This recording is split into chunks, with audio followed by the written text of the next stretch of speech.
A long, long time ago, the childless King Gluteus and his wife Queen Esophagus got lucky at last. "A baby girl," cried Queen Esophagus. "I'll eat to that," said King Gluteus. For the rest of us peasants, milkmaids, and frogs, it was business as usual. Yada, yada, hippity hop. The king and queen threw a big wedding for their daughter's christening. They invited every fairy from far and wide. But wouldn't you know it, they left one out. This really cranky fairy named Bebo, who was off hosting a garlic festival. Now, you can probably guess what is about to happen next. Spoiler alert, upset fairies can cast some pretty nasty curses. But if the coming curse is predictable, the key to breaking it is not what you would expect. Will the characters actually figure it out? See for yourself in Snoring Beauty by Bruce Hale. On her christening day, the baby girl was named Princess Jacquemina Lofresco Malvolio Margarine, or Marge for short. The dining hall bulged with lords and ladies. And up at the main table sat some of the funkiest fairies you've ever seen. There was Hexus and Blexus, Phoebitus and Tintinnitus. There was also Fred, who wasn't really a fairy, but no one had the heart to tell him. "Time to bless the baby," said King Gluteus. Said Tintinnitus, who was half deaf. "Slime with flesh and gravy? No thanks. I'll be back in a twinkle." And she waddled off. One by one, the fairies came up to give their blessings to Princess Marge. "She will be the most beauteous maiden in all the land," said Hexus. "She will be the wittiest," said Blexus.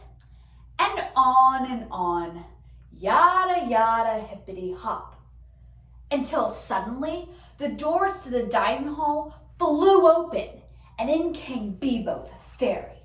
She looked like trouble, and smelled like garlic. "So sorry I'm late," she snarled sweetly. "The carrier pigeon must have ate my invitation." She stuck her big bazoo into the crib and barked. "When this babe turns 16, she'll be run over by a pie wagon and die." Tintinnitus returned just at that moment. She said. "She will be turned into a dragon fly?" "Die!" snapped Bebo. "Spy?" said Tintinnitus. "Die!" shouted the garlicky one. Oh my! And with a grumble and a growl, Bebo blasted off. Tintinnitus turned to the king and queen.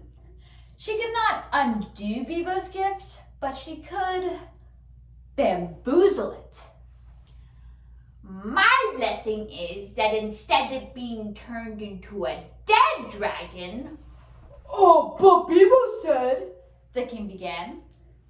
"She will be turned into a sleeping dragon and will be awoken by a prince," the queen said hopefully.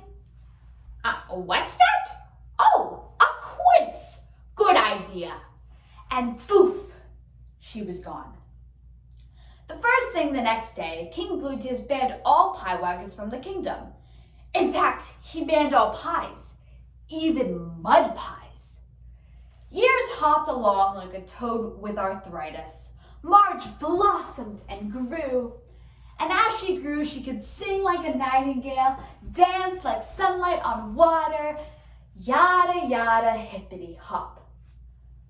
But the fairies forgot just one thing. She was too perfect.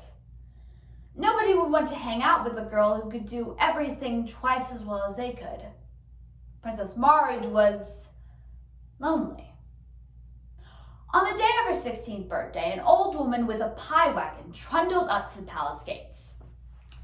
"Can I be let inside?" she pleaded.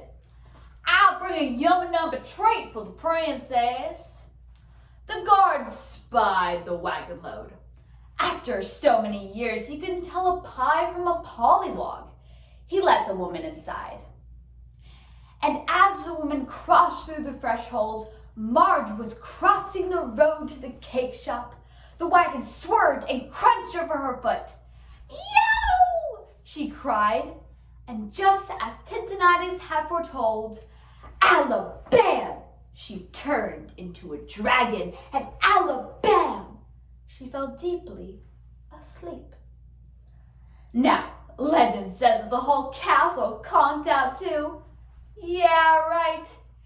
Here's what really happened. Marge began to snore.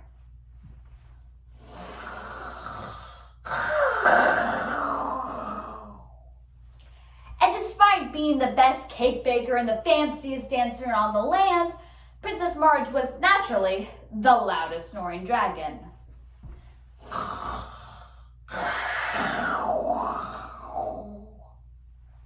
Days passed.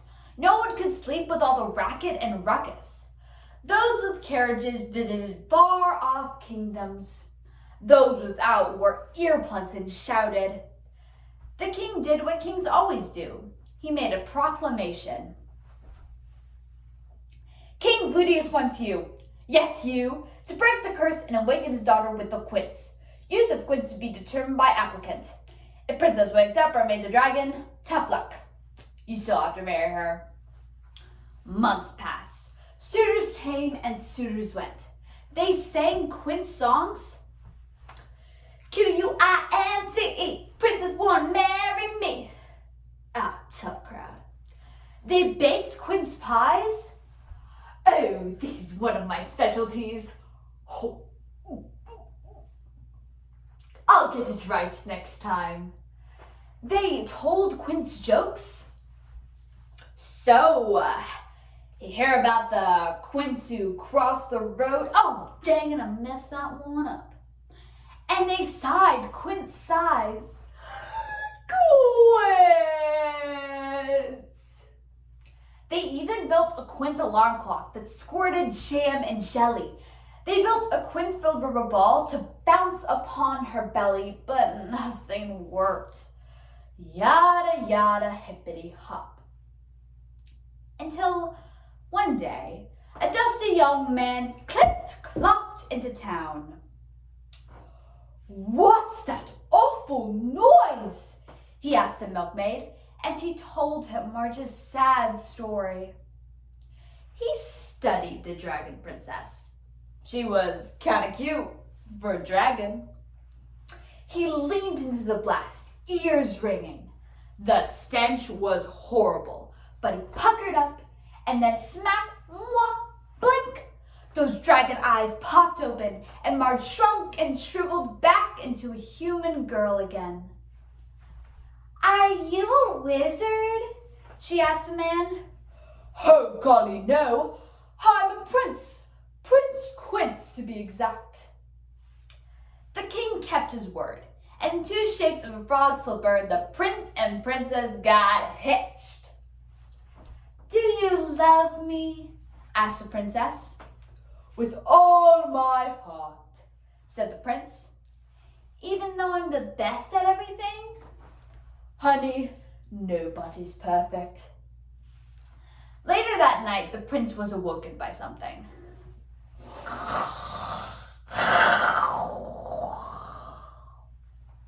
He sighed, kissed his wife's cheek, rolled over, stuffed some earplugs into his ears, and fell asleep.